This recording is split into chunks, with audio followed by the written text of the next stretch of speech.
Welcome to The Explainer. Today, we're diving into a sermon from Pastor Yusak called Only One Way, and it gets right to the heart of something we all deal with, anxiety, and explores how faith can be, well, a powerful response to it.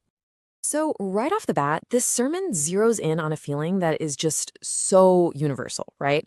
Worry. It basically sets the stage by saying, hey, we're all living with this low-grade hum of anxiety in the background.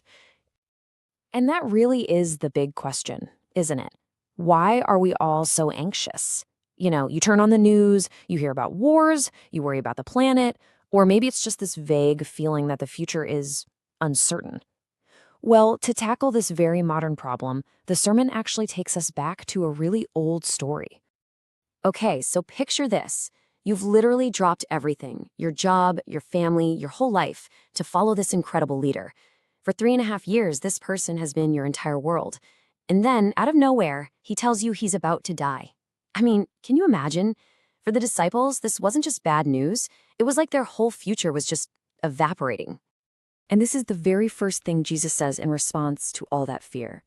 What's interesting is it's not some detailed 5-step plan. The first instruction is just a call to shift their perspective, to trust, even when it feels like the world is ending. So right away, the solution to their anxiety is framed as a matter of faith. Now, to make this whole idea of faith a little less abstract, the sermon uses this great, simple analogy. So imagine a little kid on the playground, and they're up against a bully, the kind of kid that's always causing them grief. But then, let's add one crucial detail to the scene. The child isn't alone anymore.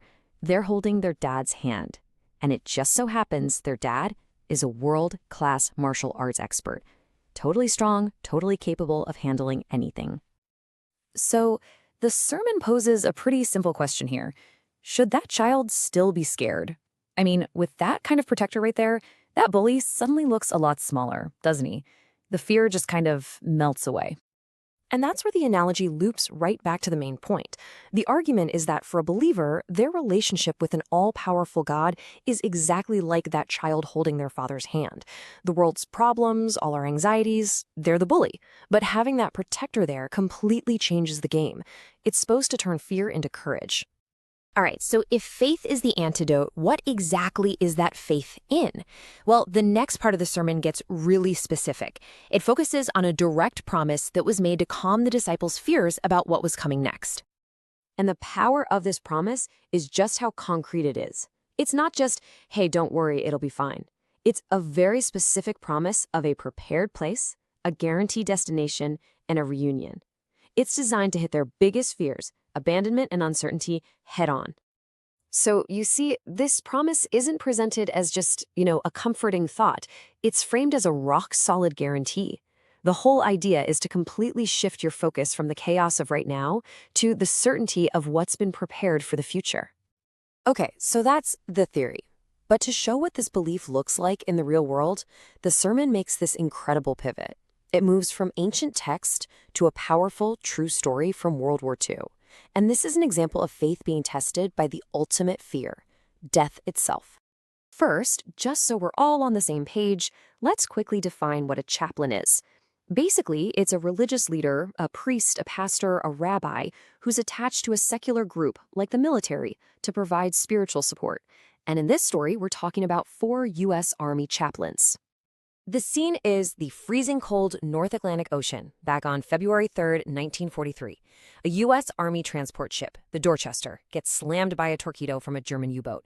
It starts going down, and it's going down fast. On board, it is absolute chaos. And this ship was crowded. We're talking 902 people, soldiers, civilians, all thrown into total panic in that icy water. Your chances of making it out alive were not good. Yeah. The final numbers are just heartbreaking. Only 230 people survived. But right in the middle of all that horror, something absolutely incredible happened. And it revolved around 4 very specific men. These were the 4 chaplains on board, and what's so amazing is that they came from completely different religious backgrounds: a Methodist minister, a Jewish rabbi, a Catholic priest, and a Dutch Reformed minister. But in that moment of chaos, they were a team, working to calm down the frantic soldiers and get life jackets to as many people as they could. And then they ran out of life jackets. This was the moment of truth. And without a second thought, each one of these 4 chaplains took off his own life vest and gave it to a young soldier who didn't have one. This line, which they say Chaplain Clark Poling spoke as he handed over his life jacket, really gets to the core of why they did it. This wasn't just raw courage. It was a deep, unwavering conviction. He was so certain about where he was going after death that he wanted this young soldier to have a chance to live and maybe find that same certainty for himself. And this is the final image that was burned into the memories of the survivors. From the lifeboats, they watched as the 4 chaplains linked arms on the tilting deck of the ship. And as the Dorchester went under, they were seen praying and singing together, right until the end. Wow. So what kind of belief could possibly inspire that kind of courage, that kind of ultimate sacrifice? To answer that, the sermon brings us full circle, right back to that original text, to pinpoint exactly where their conviction came from. And this verse is presented as the absolute heart of the matter. This claim of being the one and only way to God is what the sermon says gave those chaplains that assurance of salvation. That's the certainty we heard in Chaplain Poling's words. And that really brings us to this sermon's conclusion.